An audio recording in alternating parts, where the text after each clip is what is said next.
வணக்கம். இன்றைய மாவட்ட செய்திகள். அமெரிக்கா மற்றும் இஸ்ரேல் நாடுகள் இணைந்து ஈரானில் ராணுவ தாக்குதலில் ஈடுபட்டு வருகின்றன. இதனால் மத்திய கிழக்கு நாடுகளில் போர் பதற்றம் நீடித்து வருகிறது.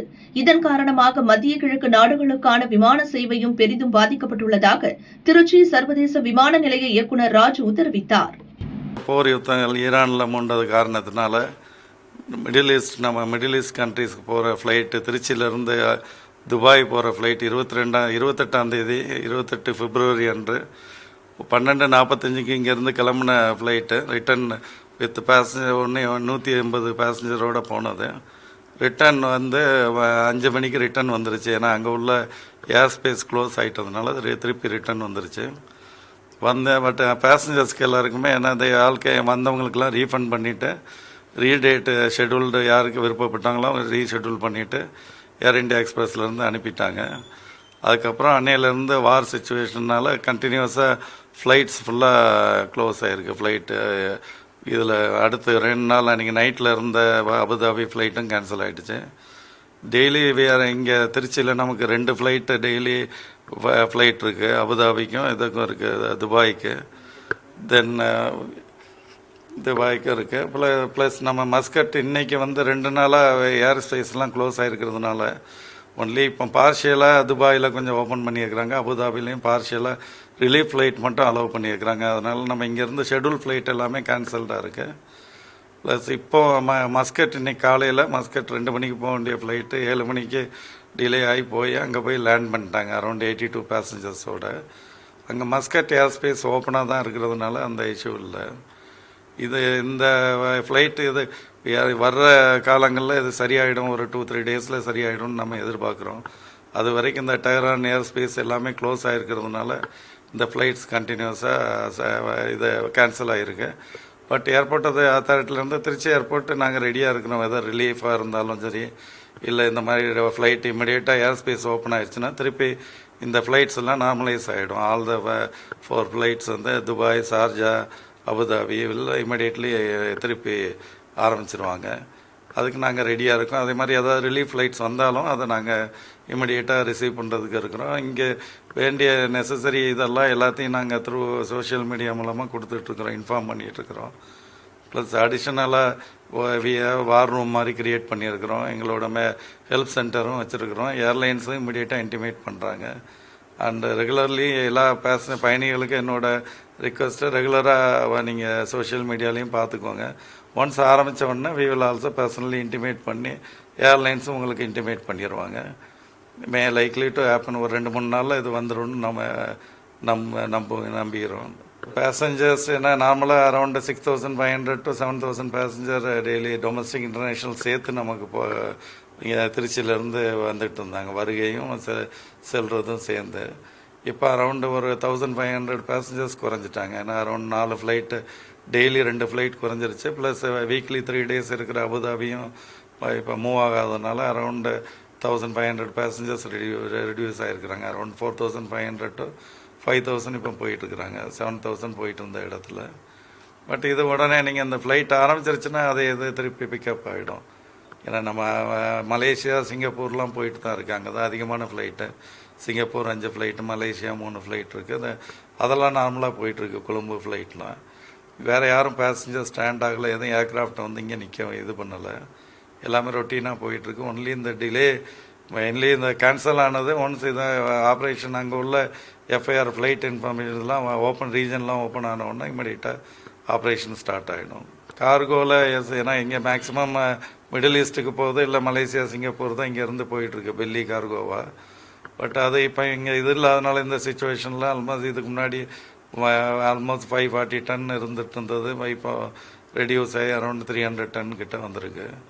ஆல்மோஸ்ட் 50% ரிடக்ஷன் இருக்குது. எக்ஸப்ட் மலேசியா, சிங்கப்பூர் போகிற கார்கோ மட்டும் போயிட்டுருக்கு. கொழும்பு போயிட்டு அங்கே இருந்த இந்த வார் சுச்சுவேஷனால் கார்கோ நிறைய ரெடியூஸ் ஆகிருக்கு.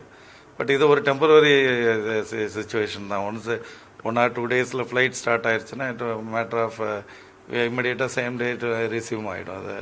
அதே அளவு கார்கோவும் போக ஆரம்பிச்சிடும். தென்காசி மாவட்டம் வீரகேரளம்புதூர் வட்டம் வீராணம் சுற்றுவட்டார பகுதிகளில் நெல் அறுவடை பணிகள் நடக்கிறது. அரசு நெல் கொள்முதல் நிலையங்களில் டன் கணக்கில் நெல் மூட்டைகள் குவிக்கப்பட்டுள்ளன. பல்வேறு கோரிக்கைகளை வலியுறுத்தி விஏஓக்கள் ஸ்ட்ரைக்கில் ஈடுபட்டுள்ளனர். விஏஓ தரும் அடங்கல் இருந்தால்தான் நெல்லை விற்க இயலும். விஏஓக்கள் ஸ்ட்ரைக் காரணமாக அடங்கல் பெற முடியாமல் விவசாயிகள் பரிதவித்து வருகின்றனர். இதுகுறித்து பாதிக்கப்பட்ட விவசாயிகள் மற்றும் நாம் தமிழர் கட்சி தென்காசி தொகுதி வேட்பாளர் புஷ்பலதா உள்ளிட்டோர் கலெக்டர் கமல் கிஷோரை சந்தித்து கோரிக்கை மனு அளித்தனர். முக்கியமான பிரச்சனைகளில் ஒன்று விவசாய பிரச்சனை. ஸோ வீராணம் சுற்றி இருக்கிற கிராமங்கள், விகே புதூர் தாலுகா வீராணம் சுற்றி உள்ள கிராமங்களில் விவசாயிகள் எல்லாமே நெல்லை அறுவடை பண்ணிவிட்டு கொள்முதல் பண்ண முடியாமல் அவங்களோட பயிர்கள் நெல்லெல்லாம் விற்க முடியாமல் அவங்க வீணாயிருமோ, நம்ம போட்ட முதல்ல எடுக்க முடியாதோ அப்படின்னு பயத்தில் அச்சத்தில் இருக்கிறாங்க. ஏன்னா எப்போ மழை வருது என்ன ஏது அப்படின்றது தெரியல. முக்கியமாக என்னென்னா விஏஓ கிட்ட 10 அடங்கல் வாங்கிட்டு அதை ஆன்லைனில் அப்ளை பண்ணினா தான் அவங்களோட நெற்கள் விற்க முடியும் அப்படின்ற ஒரு சூழ்நிலையில் இருக்கிறாங்க. ஆனால் விஏஓஸ்லாம் இங்கே ஸ்ட்ரைக் பண்ணிட்டு இருக்கிறதுனால அந்த 10 அடங்கல் வாங்க முடியாமல் ஆன்லைனில் அப்ளை பண்ண முடியாமல் விவசாயிகளை ரொம்ப தவிச்சிட்டு இருக்கிறாங்க. ஸோ அதை நம்ம மாவட்ட ஆட்சித்தலைவரை சந்தித்து மனு கொடுத்துருக்குறோம். இன்னொரு முக்கியமான விஷயம், டாஸ்மாக் கடை தென்காசி பழைய பஸ் ஸ்டாண்ட் பக்கத்தில் இருக்குது. அதால் பொதுமக்களுக்கு ரொம்ப இடையூறாக இருக்குது. ஸோ அதையும் அகற்ற கோரி நாங்கள் கலெக்டரை சந்தித்து மனு கொடுக்க வந்திருக்கோம். தென்காசி தொகுதியில் இனிமேல் தான் நாங்கள் பிரச்சாரத்தை ஆரம்பிக்க போகிறோம். இன்னையிலேருந்து நாங்கள் ஸ்டார்ட் பண்ணலான்ட்டு இருக்கோம். பொதுவாகவே தென்காசி மாவட்டம் தனியாக பிரித்ததுலேருந்து பெருசாக ஒரு வளர்ச்சி இருந்த மாதிரி இல்லை. ஸோ எல்லாத்தையுமே நம்ம மக்களுக்கு கொண்டு சேர்க்குற ஒரு நிலமையில தான் இப்போதைக்கு இருக்கோம். ஸோ எங்களுக்கு ஒரு ஆட்சியும் அதிகாரமும் ஒரு சான்ஸும் கொடுத்தீங்கன்னா நாங்கள் கண்டிப்பாக நிறைய விஷயங்கள் செய்வோம்.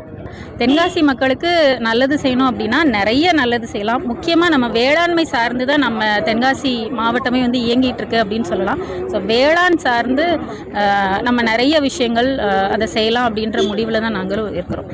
மனு மீது உரிய விசாரணை மேற்கொண்டு நடவடிக்கை எடுக்கப்படும் என கலெக்டர் கூறியதாக புஷ்பலதா கூறினார்.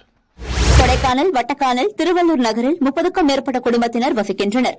பெரும்பாலானோர் கூலி வேலை பார்க்கின்றனர். இங்கு கடந்த 40 வருடத்திற்கும் மேலாக சாலை வசதி இல்லாமல் பல்வேறு துன்பங்களை அனுபவித்து வருகின்றனர். மெயின் ரோட்டுக்கு வர கரடுமுரடான பாதையை கடந்து வர வேண்டும். பள்ளி மாணவ மாணவிகள் தினமும் சிரமம் அடைகின்றனர். சாலை வசதி கேட்டு நகராட்சி அதிகாரிக்கு பலமுறை மனுக்கள் அளித்தும் பயனில்லை என பொதுமக்கள் கவலை தெரிவிக்கின்றனர். இறந்தவர்களின் உடலை தோளில் சுமந்து நீண்ட தூரம் மயானத்துக்கு எடுத்து செல்கின்றனர். இறந்த பின்பும் நிம்மதியில்லாத நிலைதான் இங்கு உள்ளது. மனு கொடுத்தால் பெயரளவுக்கு மட்டுமே அதிகாரிகள், அரசியல்வாதிகள் ஆய்வு செய்வதாக குற்றச்சாட்டு எழுந்துள்ளது. வட்டக்கானல், திருவள்ளுவர் நகர் ஆகிய பகுதிகளுக்கு தேவையான ரோடு மற்றும் அடிப்படை வசதிகளை செய்து தர மாவட்ட நிர்வாகம் முன்வர வேண்டும் என சமூக ஆர்வலர்கள் வலியுறுத்துகின்றனர். சேலம் மாவட்டம் ஆத்தூர் பேருந்து நிலைய நுழைவாயில் பகுதியில் 50க்கும் மேற்பட்ட ஆக்கிரமிப்பு கடைகள் கண்டறியப்பட்டன. நடைபாதை, பிளாட்பாரம் என ஒரு இடத்தையும் விட்டு வைக்காமல் கடைகளை நடத்தி வந்தனர். கடைகளை அகற்ற வந்த நகராட்சி ஊழியர்களை பணி செய்ய விடாமல் கடைக்காரர்கள் தடுத்தனர். கடை உரிமையாளர் ஒருவர் தாங்கள் 15 லட்சம் ரூபாய் டெபாசிட் செலுத்தி கடை நடத்தி வருவதாக வாக்குவாதம் செய்தார். எனினும் போலீஸ் பாதுகாப்புடன் ஆக்கிரமிப்பு கடைகள் அகற்றப்பட்டன. பயணிகள் நிம்மதி பெருமூச்சு விட்டனர்.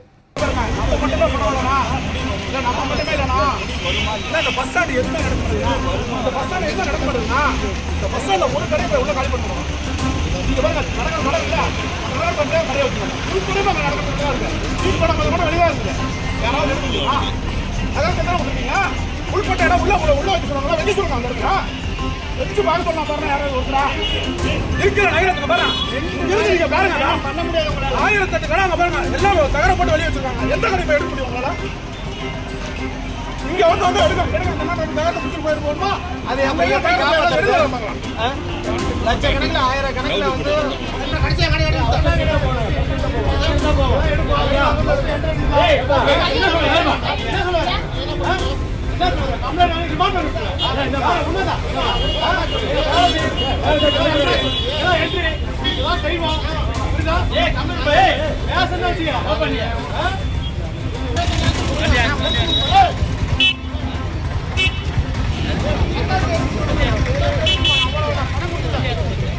பணம் அவ்வளோ கொடுத்துருக்கேன். அந்த முனிசிபாலிட்டி அத்தனை பேரை பதில் சொல்லணும். வேறு எரிச்சிட்டு அத்தனை பேரை பதில் சொல்லணும். அடுத்த கணக்கு 45 லட்சம் கொடுத்துருக்கேன். இந்த கணக்கு 50 லட்சம் கொடுத்துருக்கேன்.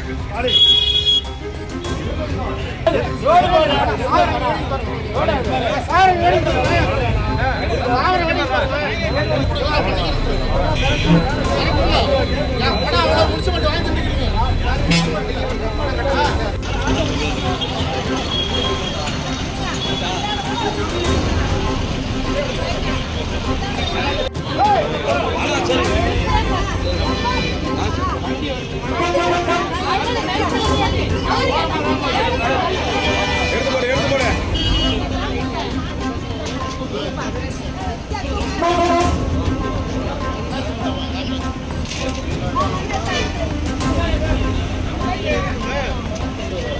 நீலகிரி மாவட்டம் குன்னூர் கோத்தகிரி சாலை ஸ்பிரிங்ஃபீல்டு பகுதியில் பட்டு வளர்ச்சித்துறை சார்பில் 5 ஏக்கரில் 75 லட்சம் ரூபாய் மதிப்பில் பட்டு உலகம் பொழுதுபோக்கு பூங்கா அமைக்கப்பட்டது.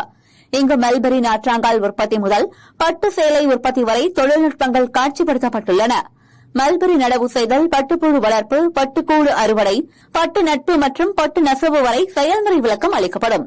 பூங்காவிற்கு வருகை தரும் குழந்தைகள் கண்டு மகிழ மெய்நிகர் சாதனம் மற்றும் வண்ணப்பூங்கா அமைக்கப்பட்டுள்ளது. இப்பூங்கா கலெக்டர் லட்சுமி பவ்யா முன்னிலையில் அரசு கொறடா ராமச்சந்திரன் திறந்து வைத்தார். இன்று நமது மாண்புமிகு முதலமைச்சர் அவர்கள் எல்லா துறைகளிலும் முதல் நிலையாக உயர்த்தி கொண்டு வரும் இந்த நேரத்தில் இந்த துறைக்கும் இப்பொழுது முதல் கட்டமாக 75 லட்சம் ரூபாய் கொடுத்து இதெல்லாம் சுத்தப்படுத்தி செய்து இன்று இந்த பட்டுப்பூச்சி இந்த பண்ணையை இங்கே வந்து ஒரு மியூசியம் ஒரு ஓப்பன் பண்ணி வர்ற டூரிஸ்ட் எல்லாம் வந்து பார்க்குற மாதிரி பண்ணியிருக்காரு. ரொம்ப அழகாக இருக்குது. நீங்கள் பார்த்தீங்க இந்த இதிலிருந்து எப்படி பூச்சியிலிருந்து பட்டு நூல் தயாரிக்கிறது, பட்டு நூல் வந்து துணி எப்படி தயாரித்து வச்சுருக்காங்கன்றதில் இங்கே எல்லாமே நேரடியாக காட்ட போகிறாங்க. இதுக்கு நிறைய பேர் இங்கே வருவாங்கன்ற நம்பிக்கை இருக்குது. ஏன்னா உலகில் நமக்கு டீ பார்க் இருக்கிற மாதிரி அந்த இதுக்கு போகிறவங்க மேலே ஜடபட்டா போகிறவங்க டீ பார்க் வராங்கல்ல, அந்த மாதிரி சின்சாருக்கு வரவங்க பூரா இங்கே வருவாங்க. நிச்சயமாக இந்த இடம் நிறைய பேர் வந்து விரும்பி வருவார்கள். விழாவில் பட்டு வளர்ச்சித்துறை மண்டல இணை இயக்குநர் நிஷாந்தி, உதவி இயக்குநர்கள் செல்வி, பொன்மாரி, உதவி ஆய்வாளர் சபரீஷ், நகராட்சி தலைவர் சுசீலா உட்பட பலர் பங்கேற்றனர். பள்ளி மாணவர்களுக்கு செயல்முறை விளக்கம் அளிக்கப்பட்டது. திருநெல்வேலி நாங்குநேரி அருகே உள்ள பெரும்பத்தூரில் நேற்று இரவு ரோட்டோர டீ கடையில் பேசிக் கொண்டிருந்தவர்களை 9 பேர் கொண்ட போதை கும்பல் கொலைவெறி தாக்குதலில் ஈடுபட்டது. அவர்கள் மீது பெட்ரோல் குண்டு வீசியதுடன் கண்ணில் பட்டவர்களை அரிவாளால் சரமாரியாக வெட்டினர். அதில் 2 பேர் இறந்தனர், 6 பேர் படுகாயமடைந்தனர். இச்சம்பவத்திற்கு அரசியல் தலைவர்கள் கடும் கண்டனம் தெரிவித்துள்ளனர். சட்டம் ஒழுங்கு சீர்கெட்டு திமுக ஆட்சியில் ரத்த ஆறு ஓடுவதாக குற்றம் சாட்டினர். குற்றவாளிகள் கைது செய்து கடும் நடவடிக்கை எடுக்க வலியுறுத்தினர். பட்டியலின மக்களை குறிவைத்தே இத்தாக்குதல் நடந்துள்ளதாக குற்றச்சாட்டு எழுந்தது. குற்றவாளிகளை கைது செய்ய கோரி அப்பகுதி மக்கள் போராட்டத்தில் ஈடுபட்டுள்ளனர். எஸ்பி பிரசன்னகுமார் மேற்பார்வையிலான தனிப்படை போலீசார் நாங்குநேரி சுற்றுவட்டார கிராமங்களைச் சேர்ந்த ஒரே சமூகத்தைச் சேர்ந்த சுபாஷ் வயது 20, கல்யாணி வயது 20, ராஜா வயது 21, உச்சி மாக்காளி வயது 21 உள்ளிட்ட 7 பேரை கைது செய்தனர். இவ்வழக்கில் மேலும் 2 போலீசார் தேடுகின்றனர்.